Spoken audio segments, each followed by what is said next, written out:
Yo, what is up, guys? It's your boy Malin here for book number 2. That is Never Split the Difference by Chris Voss. Unfortunately, I don't have the book on me. I forgot it at my office, but I jotted down some notes. This book, for anybody who doesn't know, is a book on negotiation. The author, Chris Voss, worked for the FBI. I believe he worked with the FBI, if I'm not mistaken, in like Georgetown and other universities. But great book, phenomenal book. If you don't have it, I definitely recommend getting it. It has so much information, deep knowledge about negotiation that I would not be able to cover in 5 minutes. So I'm going to keep this brief. Just know that there is a lot of information, detail within the book itself that you'll glean way more wisdom from, and there's so many practical action steps that you can apply. First key point that I jotted down was being a mirror. Now, when we talk about mirroring in negotiation, this establishes rapport and does it pretty quickly.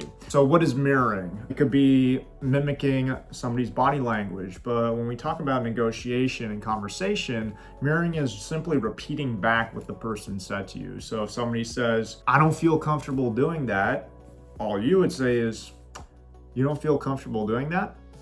And tonality matters a lot in negotiation. As Chris mentions, that tonality is super important, that it's done in a respectful and inquisitive way rather than necessarily a challenging way. More instances than not, an authoritative approach of like command and control doesn't get you the positive result that you seek in negotiation. So that's the first point, mirroring, and how beneficial it actually is to simply repeat back the words that somebody says. And that's the way that you regain control of the conversation and open them up to elaborating and disclosing more information. In negotiation, it's really about gathering intel from the person you're negotiating with. And to elicit more information, you could use mirroring as a strong tactic.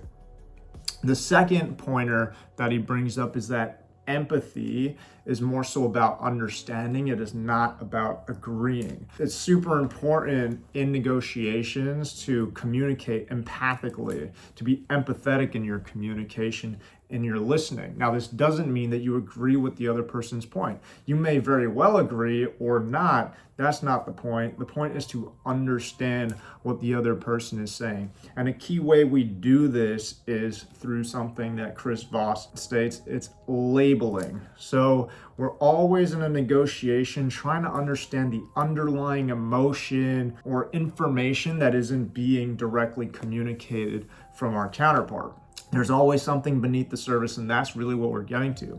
So if somebody says something like, "It's so irritating that this person did this to me," to label that, you would say, "It seems as if you're really frustrated because so-and-so did that to you."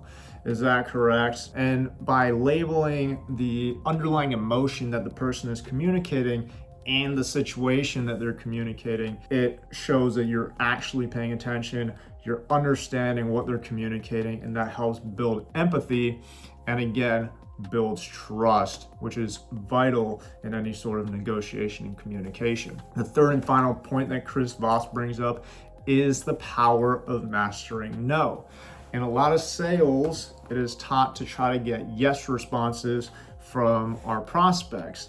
But what he's saying is more often than not, getting a yes response is going to be a cover up just to get away from the conversation. Because when salespeople ask questions that are trying to trigger a yes, people have kind of learned that that's what's going on. So they'll give a yes, but it really is just a cover up. So what he says and the claim he makes is you really want to trigger no responses from people. Why? Because when people say no, it actually drops their guard because they feel in control. When they say no, it gives them grounding in themselves. So by asking questions that elicit no as a response, it actually drops their guard and helps you further in the negotiation. Now, again, this is a very short, brief summary of the book and some of the key takeaways I got from it, but I would definitely recommend anybody watching this actually pick up the book because there's so many more tangibles within the book that can be applied, and to study the book multiple times. Thank you for watching this episode. Until the next one, bye-bye.